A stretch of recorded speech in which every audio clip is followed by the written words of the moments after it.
কল্পনা করুন একটি পাখি আকাশের অনেক উঁচুতে উঠছে, এত উঁচুতে যে কেউ কখনো তাকে সরাসরি দেখেনি। এই পাখি আকাশেই ডিম পারে, আর সেই ডিম পড়তে পড়তে মাটিতে পৌঁছানোর আগেই ফুটে যায়, বাচ্চা বের হয়ে যায়। শুনতে অবাক লাগলেও এটি অনেক মানুষ বিশ্বাস করে। আর এই পাখিটির নাম হুমা পাখি। ইতিহাস ঘাটলে দেখা যায় অনেক আগে পারস্য, ইরান, তুর্কি এবং মধ্য এশিয়ার লোককাহিনীতে, পার্সিয়ান সাহিত্য ও কবিতায়, বিশেষ করে হাফেজ, রুমি, মির্জা গালিব এই সকল কবিদের রচনায় এই পাখির উল্লেখ পাওয়া যায়। এ সকল প্রাচীন সাহিত্য, কাব্য এবং লোককথায় হুমা পাখি ছিল সৌভাগ্য, আধ্যাত্মিকতা এবং অমরত্বের প্রতীক। সুফি কবিতা এবং কিংবদন্তিতে একে বলা হতো যার মাথার উপর দিয়ে হুমা পাখি উড়ে যাবে সে হবে পরবর্তী রাজা। কিন্তু এ সকল সবই ছিল কাল্পনিক কাহিনী।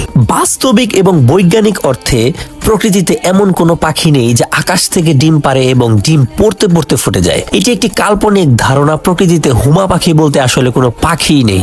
বাস্তবিক অর্থে ডিম ফোটার জন্য সুনির্দিষ্ট তাপমাত্রা সাধারণত 37 থেকে 39 ডিগ্রি সেলসিয়াসের প্রয়োজন এবং 99 থেকে 102 ডিগ্রি ফারেনহাইটের প্রয়োজন।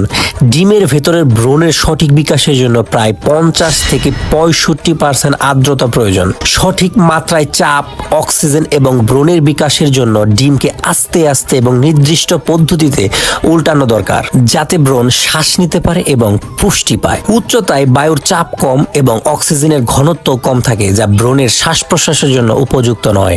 আকাশ থেকে পতনের সময় ডিম ফোটানোর কোনো প্রক্রিয়াই সঠিকভাবে পরিচালনা করা সম্ভব নয়।